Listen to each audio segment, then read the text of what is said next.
So now I will go into the first sutta in the chapter of the ones, and the number is 1.1. There are 10 suttas here, but you can group them all as 1.1. Thus have I heard. Now I read the sutta. Thus have I heard. On a certain occasion, the Exalted One was staying near Savatthi at Jeta Grove in Anathapindika's park. I'll stop for a moment. Now all the suttas start with these words, thus have I heard. And this is the Buddhist tradition, because it was decided at the first Sangha Council that all the suttas will start this way. Evam me sutang, that's the Pali. Thus have I heard. Now the Exalted One here is a translation for the Bhagava. Bhagava is the name, one of the 10 names of the Buddha. That's why we chose the name of this vihara as Bhagava, Vihara Bhagava, after the Buddha. Savatthi at Jeta Grove in Anathapindika's park. This monastery was donated by Anathapindika. That's why it's called Anathapindika's park, or Anathapindika's monastery. Now we'll continue the sutta. Then the Exalted One addressed the monks, saying, "Monks." Lord, replied these monks to the Exalted One. The Exalted One said, "Monks, I know of no other single form by which a man's heart is so enslaved as it is by that of a woman. Monks, a woman's form obsesses a man's heart. Monks, I know of no other single sound by which a man's heart is so enslaved as it is by the voice of a woman. Monks, a woman's voice obsesses a man's heart." And similarly, monks, I know of no other single scent or smell, no other single savor or taste, no other single touch, by which a man's heart is so enslaved as it is by that of a woman. And then conversely, the Buddha says, "Monks, I know of no other single form by which a woman's heart is so enslaved as it is by that of a man. Monks, a man's form obsesses a woman's heart. Monks, I know of no other single sound by which a woman's heart is so enslaved as it is by the voice of a man. Monks, a man's voice obsesses a woman's heart. So similarly for smell, taste and touch." And that's the end of the sutta. Now these 5, now I'll just explain a bit. These 5 things described here. The first one is form, Rupa. The second one is sound. Third one is smell or scent. Fourth one is taste. The fifth one is touch. What are these 5 things? These 5 things are called the objects of the 5 senses, or the objects of sensual desire. So, of all the objects of sensual desire, nothing can attract a person so much as the opposite sex. Now we all know that the spiritual path is concerned with giving up, renouncing sensual desire, sensual pleasures. So that is why, because the opposite sex is the most attractive of all the sensual objects, objects of the senses, that the opposite sex is the biggest obstruction to the spiritual path. And that has been obvious when we look at, for example, the monks disrobing. It is a fact that approximately 9 out of 10 monks who disrobe do so because of a woman. And probably the converse is also true. Probably 9 out of 10 nuns who disrobe also do so because of a man. So that's why, like in any religion, the spiritual path, for example, Buddhist religion, Hindu religion, Christian religion, etc., chastity is a essential requirement of the spiritual path, to give up the desire for the opposite sex, because it is the greatest of all desires. So, in another sutta in the Anguttara Nikaya, the Buddha also warned about monks staying together with nuns, that if they're not careful, they would either break the precepts or they would disrobe. So, now in another sutta in the Digha Nikaya, in the Mahaparinibbana Sutta, before the Buddha passed away, Ananda asked the Buddha, he said, Bhagava, how are we to act towards women? And then the Buddha said, don't look at them, Ananda. And then Ananda said, but Bhagava, suppose we have to look at them. Then the Buddha said, then don't speak to them, Ananda. Then Ananda said, but Bhagava, suppose we have to speak to them. Then the Buddha said, then do so with mindfulness, Ananda. So from there we can see the Buddha asked his monks to be extremely careful, to be extremely cautious in their dealings with women, etc. And there is a sutta in the Majjhima Nikaya called the Nivapa Sutta, where the Buddha said it is not practical for a monk to go off into the deep forest and live by himself. So in the Nivapa Sutta, the Buddha said that a monk cannot live by himself in the deep forest away from lay people, because he has to depend on lay people for the food. And the Buddha said, so because the monks have to live near lay people, it is very dangerous. And the Buddha gave a simile of the deers trying to look for food, and then the farmer, because it eats the farmer's crops, then the farmer tries to kill them. So the Buddha said the farmer is a simile for Mara, and there is always this danger from Mara. And the Buddha said in the Nivapa Sutta that the only way monks could survive was to meditate and practice samadhi, because with strong samadhi we have a tranquil mind. That's the only way we can fight sensual desire.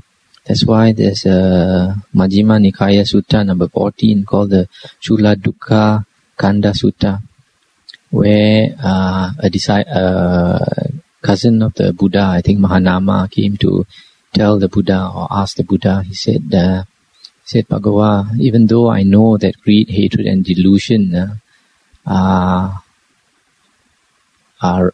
wrong things to indulge in, yet sometimes my mind still goes towards greed, hatred and delusion, become a prey to greed, hatred and delusion. Then he asked the Buddha, why is that? Is that something I have not cultivated? And then the Buddha said, even though an Aryan disciple has seen clearly as it actually is, with proper wisdom, how sensual desires provide little gratification, much suffering and much despair, and how great is the danger in them, as long as he still does not attain to delight and pleasure, that is piti and sukha, that are apart from sensual pleasures, apart from unwholesome states, or to something more peaceful than that, he may still be attracted to sensual pleasures. So here the Buddha is saying that unless we can attain the delight and pleasure, the piti and sukha, that are not worldly, that comes from a tranquil mind, then we are still a slave to sensual pleasures. So that's the comments I have to make on the first sutta. Now we go into the 1.2, the suttas in 1.2. Here the Buddha says, monks, I know not of any other single thing of such power to cause the arising of sensual desire, if not already arisen, or if arisen, to cause its development and increase as the feature of beauty or attractiveness. In him who pays not thorough attention to the feature of beauty, sensual desire, if not already arisen, arises, or if already arisen, is liable to develop and increase. Okay, now I'll stop for a moment. Here, first, these suttas here concern the 5 hindrances, pancha nivarana. What are these 5 hindrances? The Buddha says that these 5 hindrances are 5 things that cover us so that we do not see the world as it really is.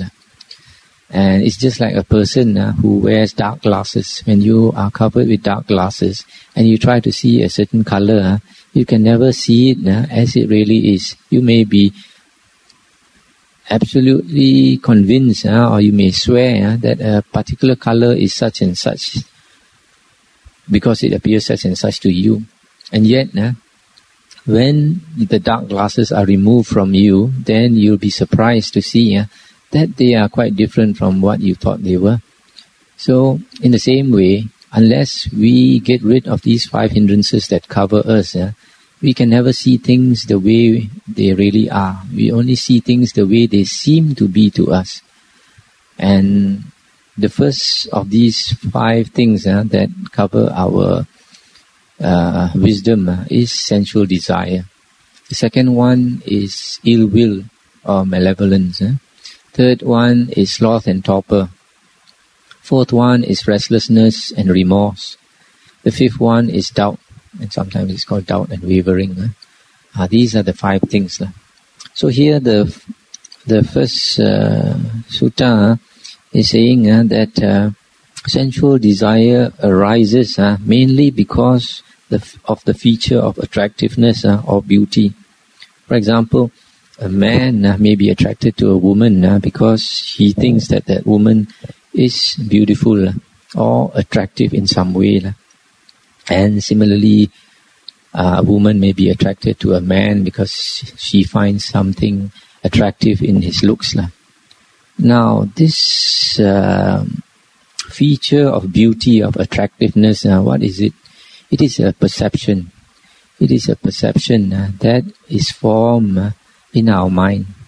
And if we look into some other suttas later, we find that it is one of the things that we associate with the self. There are 5 things, the Buddha calls them the panchakanda, 5 aggregates that we associate with the self. First one is the body. The second one is feeling. Third one is perception. Then volition. Then consciousness. So the Buddha says in some other sutta that perception is formed from habit. Because of the way nature has made beings, we have certain perceptions. But the Buddha said, perceptions can change. For example, if a person, he does not cultivate his mind, he might find the form of the opposite sex very attractive. But somebody who develops his mind, cultivates the 32 parts of the body, the meditation of the 32 parts of the body, then he begins to see the body as it really is. Not only the external part of the body, but the internal part of the body. He'll be able to sort of picture a person in terms of blood and bones and flesh and oil and fat and urine and pus, saliva, etc.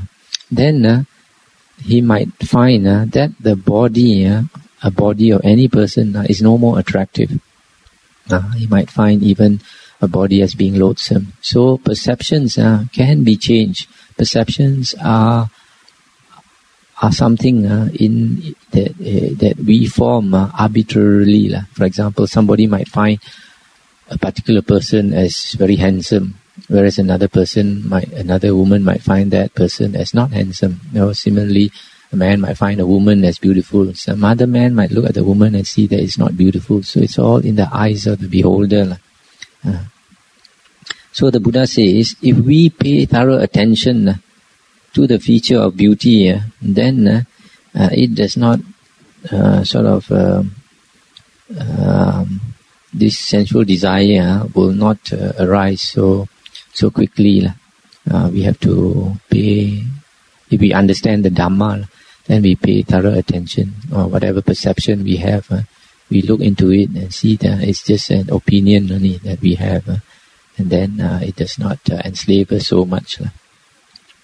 Now after that, another sutta. Monks, I know not of any other single thing of such power to cause the arising of ill will, if not already arisen, or if arisen to cause its development and increase as a repulsive feature. In him who pays not thorough attention to the repulsive feature, ill will, if not already arisen, arises, or if arisen, it is liable to develop and increase. Okay, I'll stop a moment also here to talk about this ill will. The Buddha says is increases because there is something repulsive that we don't like, and that makes our anger develop or increase. But if we pay thorough attention to that repulsiveness that we think is there, then this ill will can decrease. So we can see in both cases thorough attention or thorough consideration is very important. Now the third one, monks, I know not of any other single thing of such power to cause the arising of sloth and torpor, etc., as regret, drowsiness, languor, surfeit after meals, and torpidity of mind. In him who is of torpid mind, sloth and torpor, if not already arisen, arises, and if arisen, is liable to develop and increase. So sloth and torpor is due to regret, drowsiness, eating too much, and torpid mind. Monks, I know not of any other single thing of such power to cause the arising of restlessness and remorse, if not already arisen, or if arisen to cause its development and increase as non-tranquility of mind. In him who is of troubled mind arises restlessness and remorse, if not already arisen, or if arisen, it is liable to develop and increase. This non-tranquil mind, most of us have it, whereas a tranquil mind is something that we need to develop, we need to train ourselves to attain. So, for most people, restlessness and remorse is something quite natural. For example, if you ask somebody to stay alone by himself, he'll find it quite difficult. Even to stay in the house, by yourself. Many people, they look at the four walls after some time, after they are finished reading the newspaper and watch the TV and all that, they look around the four walls, they think they are going crazy, I have to go out and do something. Another sutta. Monks, I know not of any other single thing of such power to cause the arising of doubt and wavering, if not already arisen, or if arisen to cause its development and increase as unthorough attention. In him who gives not thorough attention arises doubt and wavering, if not already arisen, or if arisen is liable to develop and increase. So here again, thorough attention is very important. Proper attention, you can also call it proper attention. This word is yoniso manasikara. Yoniso comes from the word yoni. Yoni means the womb or the source. And manasikara is literally work of mind. So it means attention or consideration or contemplation. So the word yoniso manasikara actually means contemplation or consideration that brings you back to the source of the problem. So that's why I like to translate it as thorough consideration or thorough attention. Monks, I know not of any other single thing of such power to prevent the arising of sensual desire, if not already arisen, or if arisen to cause its abandonment as the feature of ugliness. In him who gives thorough attention to the feature of ugliness, sensual desire, if not already arisen, arises, or arises not, or if arisen, it is abandoned. So here, you see, if you think that you are attracted to a particular person because that person is beautiful or handsome or whatever, then you try to look for the ugly side of that person. When you look for the ugly side of the person, then the sensual desire can diminish. Monks, I know not of any other single thing of such power to prevent the arising of ill will, if not already arisen, or if arisen to cause its abandonment, as goodwill released or radiated by the mind. In him who gives thorough attention to goodwill or metta released by the mind, ill will, if not already arisen, arises not, or if arisen, it is abandoned. So here, ill will or anger can be reduced by metta. Metta here is we translate it as goodwill. We can translate it as impersonal love. Metta is a good antidote for anger and ill will. The word here, which I have translated as goodwill released by the mind, is metta ceto vimutti. Here, actually, the book is translated as the heart's release through amity. I feel it is metta released by the mind, because from the other suttas, it would seem that to really practice metta, you have to develop jhana. Without jhana, you think you are irradiating metta, but other beings cannot feel it. The only way to radiate metta properly is to have very strong jhana. Then you can radiate out that metta. Monks, I know not of any other single thing of such power to prevent the arising of sloth and torpor, if not already arisen, or if arisen to cause its abandonment, as the element of putting forth effort, of exertion, of striving. In him who energetically strives, sloth and torpor arises not, or if arisen, it is abandoned. So here, to fight sloth and torpor, we have to put forth effort, exertion, striving. Sloth and torpor, a lot of it is due to sleeping too much. The more we sleep, the more sloth and torpor we have. And sleep is one of those things that you can never have enough of. The more you sleep, the more you want. Monks, I know not of any other single thing of such power to prevent the arising of restlessness and remorse, if not already arisen, or if arisen to cause its abandonment, as tranquility of mind. In the tranquil-minded, restlessness and remorse arises not, or if arisen, it is abandoned. So, the antidote for restlessness and remorse is to cultivate tranquility of mind. That means cultivate samatha.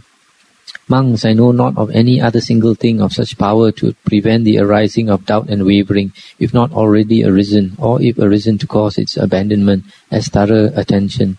In him who gives thorough attention, doubt and wavering arises not, or if arisen, it is abandoned. Now this doubt and wavering, sometimes we listen to certain teachings, or we listen to certain doctrines, or we listen to what somebody says. We have doubt. But if we contemplate, we reflect on what that person says, think carefully, and then the doubt can be resolved. So that's why the Buddha says that even when we listen to Dhamma, we have to reflect on the Buddha's teachings, think about it, examine it, and test it, see whether it's really true or not. Then only after that, if you find that it is true, then only you accept it. Now the other sutta is 1.3. 1.3.1. Monks, I know not of any other single thing so uncontrollable as the uncultivated mind. The uncultivated mind is indeed a thing uncontrollable. 1.3.2. Monks, I know not of any other single thing so controllable as the cultivated mind. The cultivated mind is indeed a controllable thing. I stop here for a while to comment. So, if the mind is not cultivated, it is very difficult to control it. In fact, when we practice meditation, especially samatha meditation, we are exercising control over the mind every moment. When the mind tries to run away, we bring it back to one single object. It runs away again because that is a tendency of the mind, to run, or to always keep on running. And we bring it back to one object. So every moment we are exercising control over the mind. And if we keep on doing that, then when samadhi arises, then we are able to... samadhi is the result of controlling the mind. So when we have samadhi, then the mind is controlled already. And that's why the Buddha says, there's no other single thing so controllable as the cultivated mind. Now 1.3.3 and 1.3.4. Monks, I know not of any other single thing so conducive to great loss as the uncultivated mind. The uncultivated mind indeed conduces to great loss. Monks, I know not of any other single thing so conducive to great profit as the cultivated mind. The cultivated mind indeed conduces to great profit. Just now I forgot to mention, when we cultivate the mind, there are two aspects of it. One is cultivation of the mind. Sometimes the word used is bhavana. Bhavana is to develop, to cultivate the mind. Development of the mind, or cultivation of the mind. One aspect of it, as I mentioned just now, is samatha, to train the mind, to control the mind. The other aspect is vipassana. Vipassana is to use that controlled mind to contemplate and to get wisdom. So samatha and vipassana are both necessary. Now, if our mind is uncultivated, here the Buddha says it conduces to great loss. Why? Because if we have an uncultivated mind, the hindrances are very strong. Sensual desire is very strong. Ill will, sloth and torpor, restlessness and worry and doubt. And it's obvious if somebody is troubled by sensual desire, that he'll become very restless, trying to satisfy his sensual desire, and a lot of his energy and time, etc., and money, everything is wasted there. Or if he has a lot of ill will, then he won't be successful in whatever he does. If he's a businessman, nobody likes to do business with him. Or whatever he does. Anybody with anger, nobody likes. Everybody tries to avoid somebody with anger, etc. And then, because your mind is not clear, not cultivated, you might make wrong decisions. You cannot see things, you can see your problem very clearly, and you are like in a daze. So that's why the Buddha says conduces to great loss. Whereas cultivated mind conduces to great profit. Cultivated mind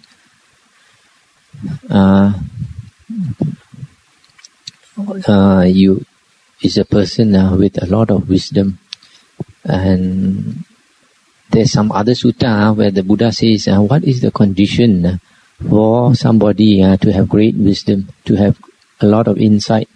The Buddha said the best condition is a mind that is bright and clear.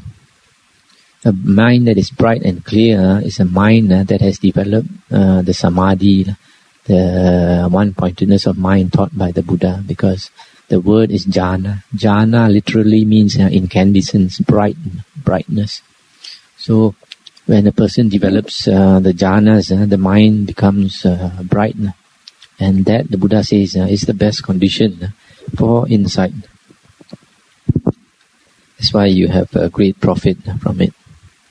Now 1.3.9 and 1.3.10. Monks, I know not of any other single thing that brings such suffering as the mind that is uncultivated, not made much of. The mind that is uncultivated, not made much of, indeed brings great suffering. Monks, I know not of any other single thing that brings such joy as the mind that is cultivated, made much of. The mind that is cultivated, made much of, indeed brings great joy.